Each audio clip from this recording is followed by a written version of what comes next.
Joining me now to discuss the largest development pipeline we've seen in years is Pauline Lierman, Vice President, Market Research at Zonda Urban. Hey, Pauline.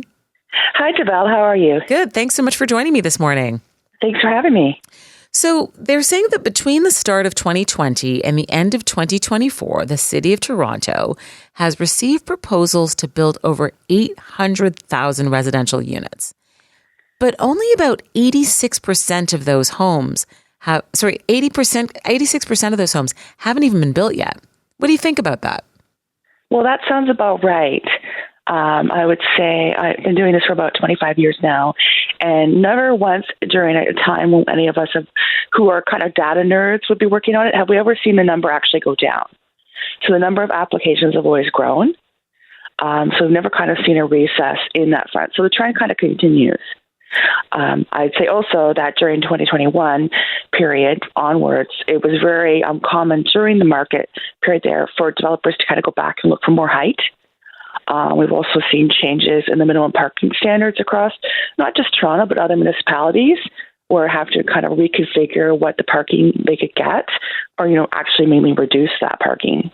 Right. I mean, because, right now developers aren't building. Right now they have an expectation, I guess the banks have an expectation that developers need to sell about 70 to 80% of their inventory before the bank's even going to give them any financing to build.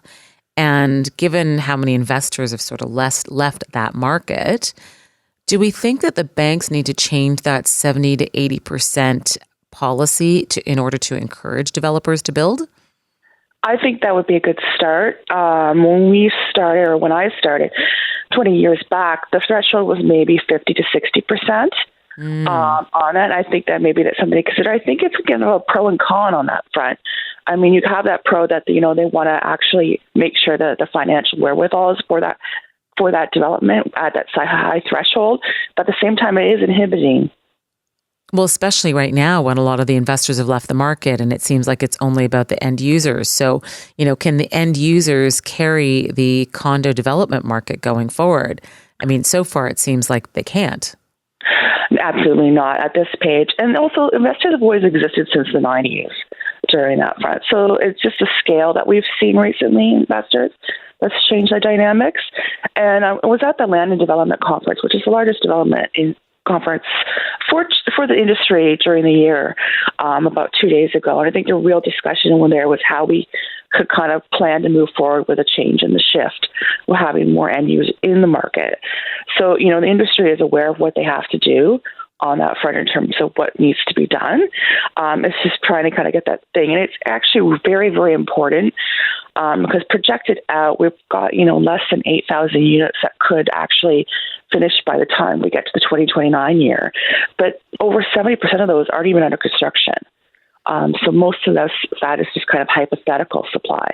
Wow. Geez. Yeah, I think it's going to be interesting to see what happens in the market later on in terms of because people aren't building right now. And I think there's so many different things that need to change to try to encourage people to start building right now. So let's go back to, how investors have left the market. The price per square foot for a pre-construction condo versus the price per square foot on a resale condo, the math doesn't work. So in the resale market, it's around $1,000 per square foot. In the pre-construction condo market, I think I've seen it's around $1,400 to $1,600 per square foot. But I would say maybe 5-10 or so years ago, the math was different. We would see the pre-construction condo market on a price per square foot basis was cheaper than the resale market, which is one of the reasons why investors went into that. In fact, that's at a time when I bought pre-construction myself. But when the math changed and now it's gone so out of whack, it just doesn't make sense for developers. So, how do we get the developer costs down so that investors do go back to that market and they can start building? There's a number of elements that need to be kind of addressed on that. There's a mismatch on that. And it varies considerably by market area. I would say downtown Toronto, that 1,400 to 1,600 is gap on that, correct? And that was about the time, as you said, you bought, 10 years ago, a little bit more, 10 years ago, it was probably, about the gap was about $70 per square foot, and it was only resale outperforming new condos. And for us, I think there's a number of elements that have to be in play here. One, land costs, taxes, which make up to $300,000 per unit. We all want to put towards community benefits and amenities.